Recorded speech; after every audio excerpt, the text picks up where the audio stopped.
तीन पानी चाहिँ साह्रै मिठो है केटा एकदम मिठो छ हैन एकदम राम्रो जस्तो गाउँमा के हुँदैछ त आजभोलि गाउँमा आज उता पल्ल गरे माइलाले बिहा गरिदिनु लाख अरे न्युको छ ए त्यसमा जानुपर्छ है साथीहरु अनि यो गोप्टे गाजी किन झोक्राएर बसेर किन लिइरहेको छौ के गर्नु पुष्कर भाइ मेरो 2-3 दिन भयो होइन एकदम पेटको समस्या लास्टै छ भनेर लास्टै मर्नै लागेको अवस्थामा छ होइन को लास्टै बिरामी छ क्या अब के गर्ने अब त्यसको अब के उपाय छैन 2-3 दिन भयो होइन लास्टै पेटको समस्या दुख्यो भन्छ अब के गर्ने होला उपाय केही छैन हाम्रो पहिलादेखि झारफुक गर्दै आएको हाम्रो गाउँ समाजमा झारफुक गर्दै आएको यो सेनको धामी झाँक्रीका हेराएर हुन्छ त्यसरी के भन्छ हैन यो गलत कुरा हो अहिलेको जमानामा आएर धामी झाँक्री देखाउनु भन्नु तपाईको चाहिँ व्यवहार त एकदम गलत कुरा गरिराख्नुपर्छ उहाँले भन्नुभयो उयो पुरानो युगमा फर्केर 1990 तिर हुनुहुन्छ अहिले पनि हुन्छ मसानी लागेको हुन्छ हाम्रो यहाँ गाउँ समाजतिर पहिलादेखि आएको परम्परा रीतिरिवाज मसानी लागेको हुन्छ भूत पिशाच लागेकै हुन्छ नै भूत पिशाच भन्ने केही हुँदैन साथीहरु चोटी गोप्टेले आफ्नो भाइलाई त्यही धामी झाँक्रीका बसालेर त्यहाँ के हुन्छ त्यहाँ हेराइहाल्ने ल साथीहरु मैले के भन्छु भने अब पुरानो परम्परा हामी पनि पुरानै मान्छे हो होइन त्यही अनुसार हामी पनि चल्नुपर्छ भन्ने अब मलाई विश्वास अन्धविश्वास त एउटा विश्वास छ होइन अब त्यही भएर अब पुरानोतिर अब धामी झाँक्री अब एकपटक चेकअप गरौँ कि अब त्यहाँ गएर अब के कस्तो हुन्छ अब होइन त्यही अनुसार चलाउँ कि साथीहरू के होइन म चाहिँ यस्तो कुरा गर्दिनँ मलाई चाहिँ थाहा छैन अहिलेको युगमा आएर यो धामी झाँक्री भन्ने हुँदैन बाँकी चाहिँ तपाईँ देख्नुहोस् तपाईँको भाइलाई बिरामीमा छ त्यो तपाईँको जिम्माको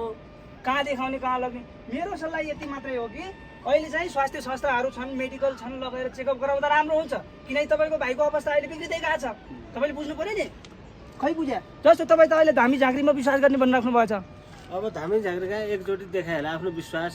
हामी त्यहाँ अब मसानी लागेछ कि कहीँ भूत पिशाच लागेछ ल पुष्कर म त्यही गर्छु अब ल गोर्खा अब मैले त्यही गर्छु होइन अब एकपटक मैले धामी झाँक्रीलाई देखाउने निर्णय गरेँ अब मैले मेरो भाइ एकदम बिराम भइरहेको छ पेटको अब रोगी भइसक्यो अब के गर्ने अब ल ठिक छ तपाईँ देखाउनुहोस् धामी झाँक्रीमा पनि देखाउनुहोस् तर एकचोटि मेडिकल लगेर जानुहोस्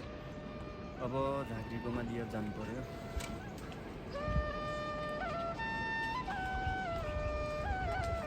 भाइ ठिक छ पेट दुख्यो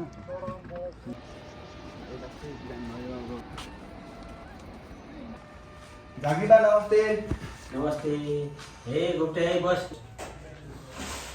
के छ झाँक्रीबा सन्चै हुनुहुन्छ होला ठिक छ के गर्नु झाँक्रीबा मलाई दुःख बिसाउन आयो एउटा अब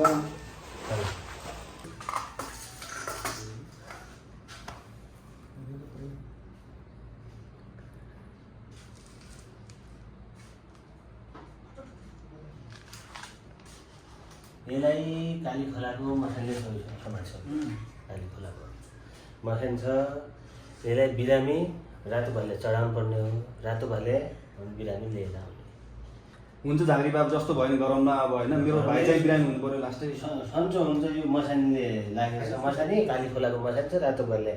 ल्याउने रातो भाले चढाउने सन्चो हुन्छ म भाइले लिएर आउँछु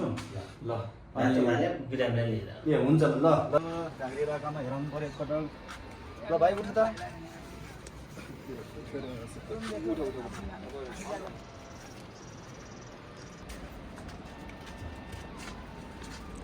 झाँक्रीबा नमस्कार सन्चो होला भनेर भाइले साली ल्याएको छ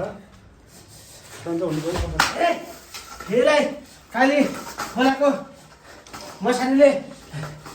छोडेछ पत्याएर नलाग्ने खै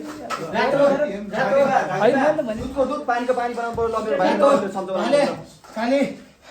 मसानलाई दिए भाले काटी दुधको दुध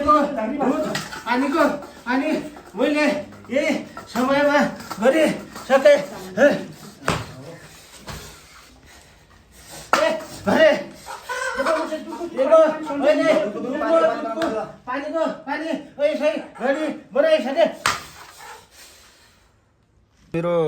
भाइ अब 3 दिन जति भयो बिराम पनि अब सन्चो भएन यसमा लाउनु पर्ने कि एकपटक अब के गरौँ त अब धामी झाँक्रीको अब उपाय लागेन अब हामी हस्पिटल लाग्नुपर्ने हुन्छ हस्पिटलतिर अब लाने काम गर्दैन त्यही गरौँ अब हस्पिटल लगाउनु ठग्रेछ लास्ट हामीले ठल्ला सुनेको थियो ल अब उठाएर अब ल गोर्खा ल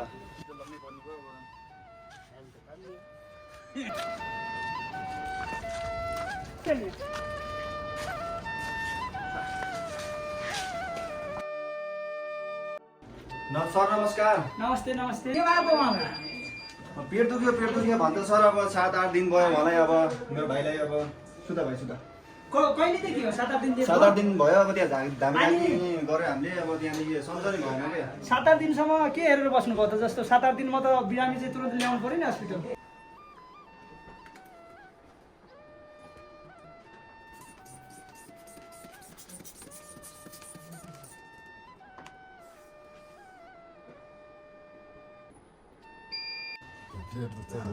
पेट दुख्छ? कहिलेदेखि हो? खाना खानु मन लाग्छ कि नै? खाना खाएको छैन खानु भएको छैन? पेट मात्रै दुख्छ बस्ने हजुर लास्टका ए